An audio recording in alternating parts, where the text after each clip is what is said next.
Hey folks, this is Mike, East Kentucky Explorer, and I figured I'd get out on this brisk evening and go for a little short hike.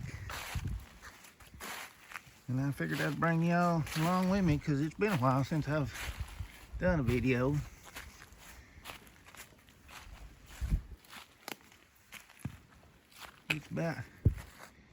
It's about 37 degrees and a cold wind blowing.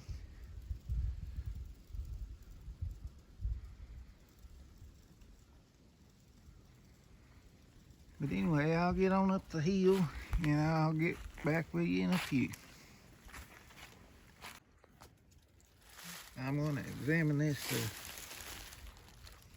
damn pine tree, and I'll take my axe and cut around on it a little bit and see if I can find any good fat wood. This looks like a pretty good knot right here. But I'll chop around on it a little bit and get back with you. Okay, there's the knot we cut off, and here's the piece that I got off of it.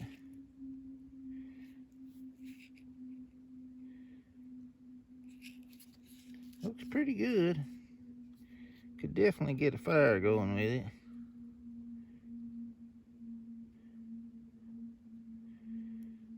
But I'm gonna check it out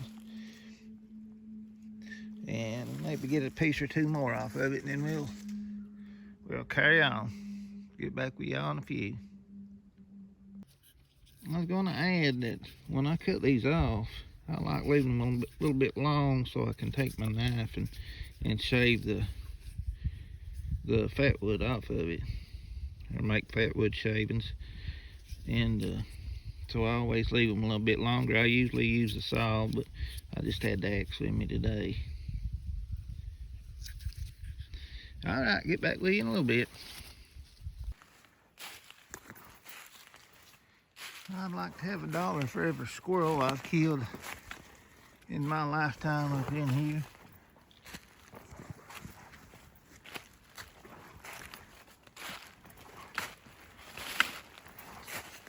Been a lot of deer hunted, a lot, squirrel hunted, dug ginseng.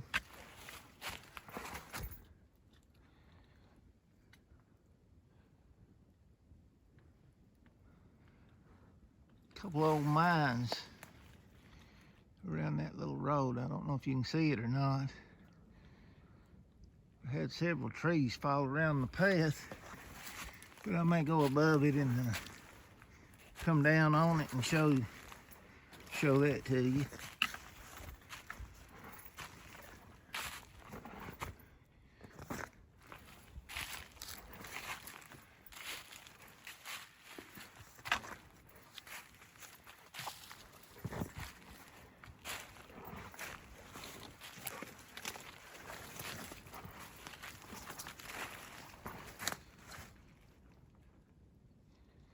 Saw a few flares falling a few minutes ago.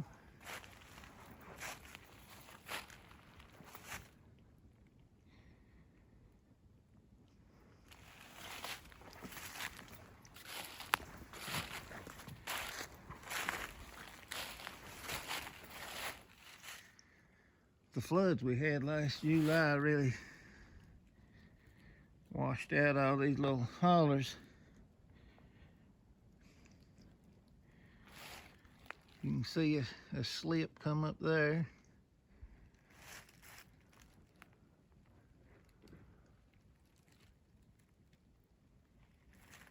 And I'll see if I can navigate through these treetops, and we'll try to go out to the mines.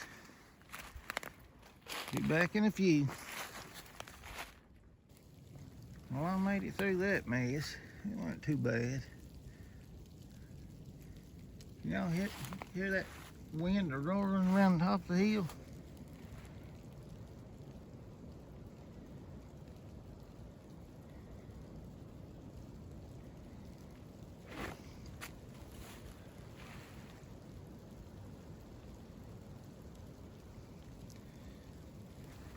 All right, I'm gonna get out to the mines.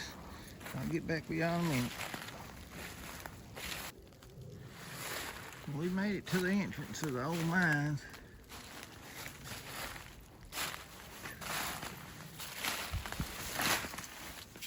Sure you probably can't see.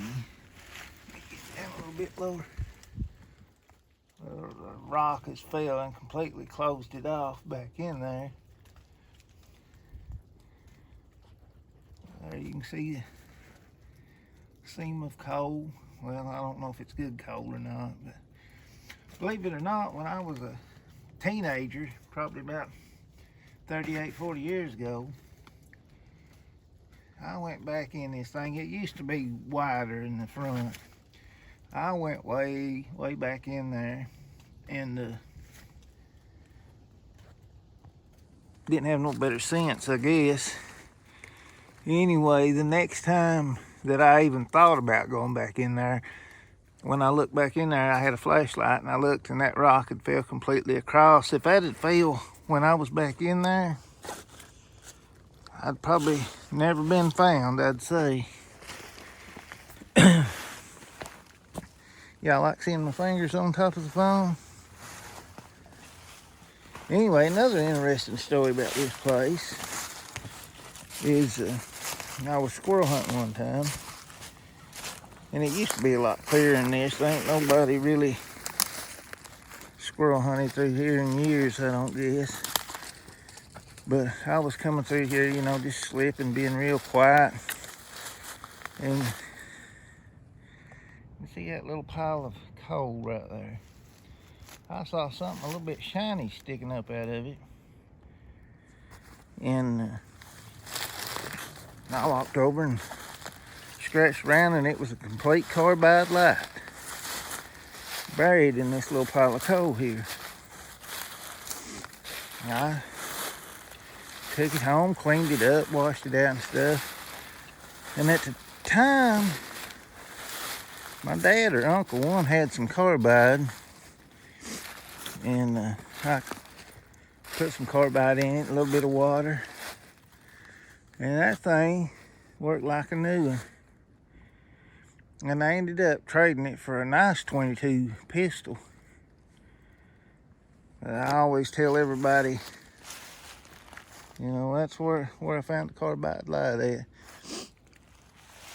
The two most popular brands of the older ones are probably Guy's Dropper and Just Right, I believe. Anyway, yep, that's what I found, a little carbide light. This one was a Guy's Dropper. And it worked like a charm. But we'll move on. I'll get back with y'all in a little bit. X marks the spot. This big old gnarly beech tree. But I remember when that was an X, plain as day. I don't know, somebody may have killed their first squirrel out of it or something. I know I've killed a few off of it. That's probably what these little divots is. Looks like where shots hit it.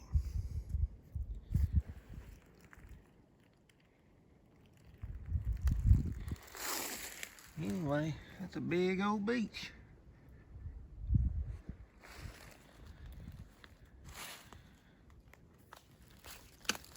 All right, moving on.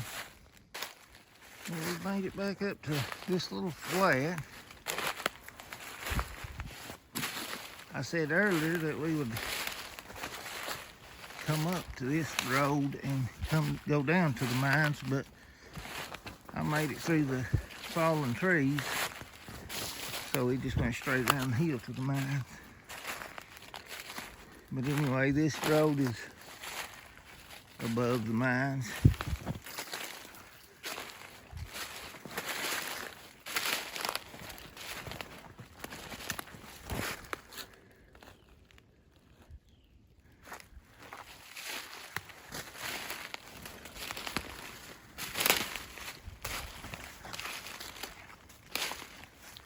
few trees are down around it too.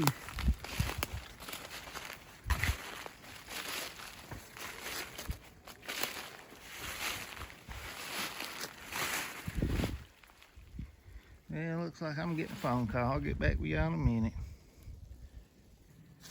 Well, I'm back. That was my mom calling. She's having computer problems.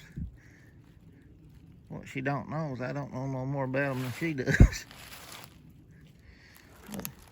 There's a deer rub. Not a very big one, but it's a rub.